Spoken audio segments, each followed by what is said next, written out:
জগন্নাথ বুঝে গেছে সব শালারা বাটপার।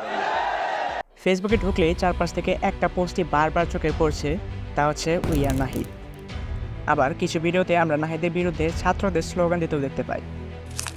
গত গণ অভ্যুত্থানে নাহিদ সবার নিকটই একটা পরিচিত মুখ। আন্দোলনের সামনে থেকে খনি হাসিনার বিরুদ্ধে দাঁড়াতে দেখেছি আমরা তাকে। কিন্তু হঠাৎ করে নাহিদের বিরুদ্ধে এমন গুঞ্জন ওঠার কারণ কি? কেনই বা নাহিদকে খলনায়ক হিসেবে দেখানো হচ্ছে? নাহিদের ভুলটা আসলে কোথায়? এই সব প্রশ্নের উত্তর নিয়ে আমার আজকে এই ভিডিও। তো চলুন ভিডিও শুরু করি।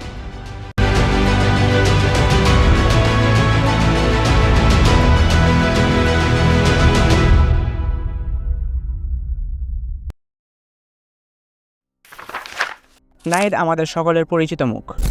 জুলাই আন্দোলনে সে সবার সামনে দাঁড়িয়ে আন্দোলনকে সমন্বয় করেছেন। এমনকি ডিবি অফিসের ভাইরাল হওয়া পিকচারে আমরা নাহিদের শরীরের ক্ষতগুলোও দেখতে পাই, যেখানে আমরা তার স্ট্রাগল উপলব্ধি করতে পারি। কোনো সন্দেহ ছাড়াই 5ই আগস্টের বিজয়ের পেছনে নাহিদ একটি গুরুত্বপূর্ণ চেহারা। তবে তাকে নিয়ে কেন এত সমালোচনা?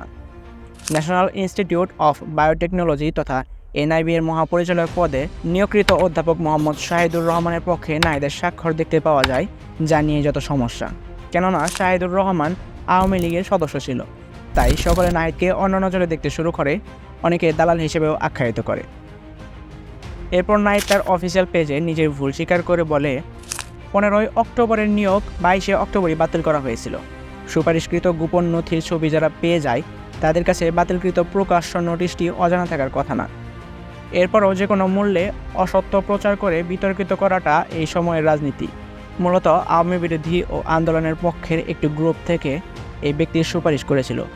পরবর্তীতে বিজ্ঞান ও প্রযুক্তি উপদেষ্টা ওনার একাডেমিক এক্সেলেন্সি দেখে এনআইবি পদে নিয়োগ দেন, কিন্তু ওই ব্যক্তির রাজনৈতিক ব্যাকগ্রাউন্ড জানার পর সাথে সাথেই ওনাকে নিয়োগ থেকে বাতিল করা হয়।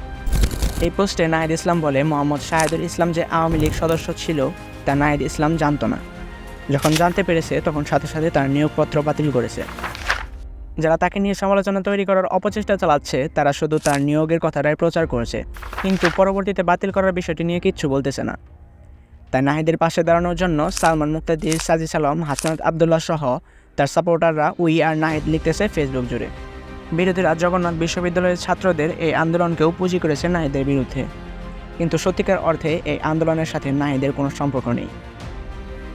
জগন্নাথ বিশ্ববিদ্যালয়ের ছাত্ররা বিশ্ববিদ্যালয়ের প্রশাসন থেকে ভরসা হারিয়ে ফেলার পর আর্মির দ্বারা প্রশাসনের দায়িত্ব পালনের দাবি নিয়ে এই মিছিল করেছিল। মূলত নাহিদকে সব দিক থেকে ফাঁসানো হয়েছে, যা বাংলাদেশের পূর্বের নোংরা রাজনীতি। সাজিদ আলম তার ফেসবুক স্টোরিতে লিখেছে, আমার সমন্বয়ক ভুল করে, তা নিয়ে আমি সমালোচনা করি। তোমার নেত্রীও করতো, তুমি চারটা। এটাই স্বাধীনতা, এটাই পার্থক্য। কথাটা একটু অন্যরকম হলেও কথাটা কিন্তু সত্যি। আমরা কথা বলার অধিকার পেয়েছি, আমরা সমালোচনার অধিকার পেয়েছি। সরকার ভুল করলে আমরা তার চোখে আঙুল দিয়ে দেখাতে পারি, আর এবারের সরকার নিজের ভুল বুঝে এবং তা শুধরায়। এখন আর সরকারের বিরুদ্ধে বললে আয়নাঘরে যেতে হয় না। মানুষ ভুলের ঊর্ধ্বে নয়, মানুষ ভুল করবে, এটাই স্বাভাবিক। ভুল করে ভুল বুঝতে পেরে তা শুধরানোই মানুষকে মানুষ বানায়। তাই আমরা নাহিদকে দোষ দিতে পারি না যে ভুল করে তৎক্ষণাৎ তা শুধরে নিয়েছে। তাই আসুন নাহিদের পাশে দাঁড়াই, কেননা উই আর নাহিদ।